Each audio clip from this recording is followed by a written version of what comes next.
So we load the bristles full of Van Dyke Brown. Okay, now I'm going to just go right down here. Now take where we have this liquid white with color in it, pull one side of it only through. So you have a light side and a dark side, see? Now, let's go up in here and let's build us a trunk in there. That's all. We'll put a little more color, a little of the dark, a little of the light. You have to be careful that your light's always on the same side. And get nervous. Let it wiggle and jiggle and have fun. Shoot. Put some character in that tree. Don't just make an old straight tree. These are so much more interesting when they have some shape and gnarly. I like that word, gnarly. There. Now then, tell you what, shoot. We've used this old 2-inch brush so much. Let's just add a little bit of green. That's sap green, little cad yellow, little yellow ochre, Indian yellow, whatever you got there. Tap a little color into it. Now the yellow paint is thinner than the other colors. We intentionally make that to a thinner consistency so it'll stick, because yellow is nearly always the highlight color. Now using just the corner of this big old 2-inch brush, you can begin placing in all kinds of beautiful little leaf indications. Think about form and shape. It's most important. Don't just throw them in at random. There we go. See? But that easy. Using a big old brush. Shoot, you can make a beautiful tree. Beautiful tree. I'm going into a little yellow ochre. Maybe in here, there's another little bush. Pick out a few little individual things. There. Add a touch of the bright red to it. Sparkle it up a little. There we go. Maybe he's got a little friend that lives over here, named Clyde, or whatever. A little more yellow there, then it'll stand out. There he is, see? Just changing the color a little, and then you have layer after layer of bushes. That easy. Shoot. Maybe there's a little bush lives right here. There, okay, good. Take the point of the knife and just scrape through. Put in a few little sticks and twigs. I tell you what. That's such a beautiful little place. We're to have a little house there. Let's build a little house. Maybe the little house, here's the roof coming right here. I scrape it out first. That sort of helps you lay it out like so. Maybe it's a porch. If you're on a porch, all you got to do is pull out. Down, out. House going to live right there. And we're not committed yet. All we're doing is just putting in a basic idea. There. See? But it lays out your whole cabin, and at the same time, it allows you to remove some of that excess paint. I'm going to take a little white, a little touch of phthalo blue, a little touch of black. Just a little, like so. Okay, let's build us a roof on there. Get our little roll of paint. Here's a little trick. Outline it first with a knife. And then when you come down, then you have a nice straight edge. Like so. Just let it go. It's an old house here. Maybe this is someplace in the deep south. I was born and raised in Florida. So I like these southern scenes.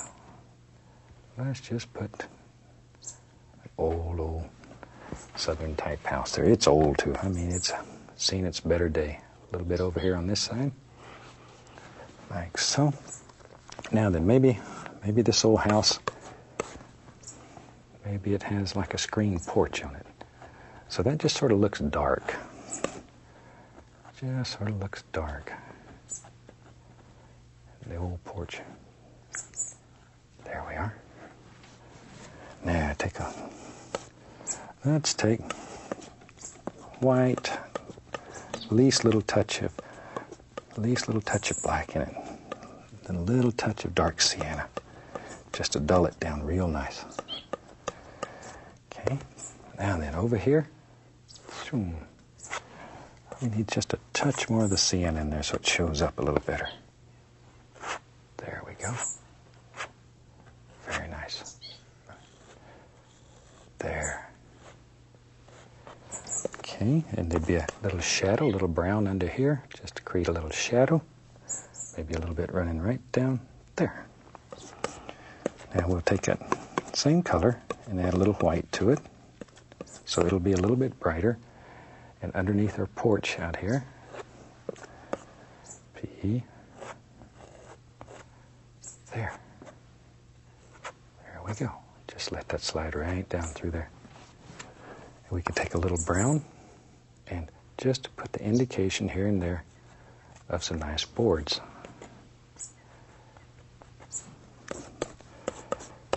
And maybe you can make out here and there a few little things. Little rail that runs right along here. Okay. Now then, a little bit more of the sienna. I want this edge where they come together here to be a little darker so it shows. There. And just pull it down so it blends right in. Okay. Now then, let's go back to old big brush. The bushes here are growing up. This guy cuts grass like I do, which aren't too good. I'm not a very good lawn keeper. So we'll just have a few bushes growing up around his old house. Like so. And sometimes you can just get crazy here. Maybe, tell you what, maybe take a little brown. Maybe there's what remains of an old fence. And then maybe I'll have it starting right there. Doop, doop. Just goes right along the road here. Because if you had a beautiful pond like that, there'd probably be a trout in there. And everybody'd be after your trout, a little brown and white. So we'll put up a little fence to keep them out. There, a little highlight on it. Now right through the liquid white, and let's just take and use the heel of the knife and cut in the indication of a little bit of wire. How many strands you want? 2, 3, 10, it's up to you. That easy, you can just drop them in. No problem at all. A little bit of color, come right down in here, put a little grass at the foots of these. Now we can take our big brush, blend that little path right in, just the way we want it. Now, over on this side here, we need a little bit of grassy things. Same greens and stuff, and we'll tap in just a few little things. There we are. This sort of reminds me, though, of a place I grew up in Florida, because it was very quiet, had a few hills. There are a few places in Florida that have a few little hills. When we were kids, we thought those were mountains. Years later, I never suspected I'd end up living in Alaska and see some of the most beautiful mountains in the world. Okay. I'll tell you what, I think we about have a finished painting. Take a little bit of thinner, a little touch of the bright red, and we'll sign this one. I hope you've enjoyed it. And once again, I hope you enjoyed the little critters that we had on the beginning of the show. I certainly enjoy bringing them to you. So from all of us here, I'd like to wish you happy painting and God bless.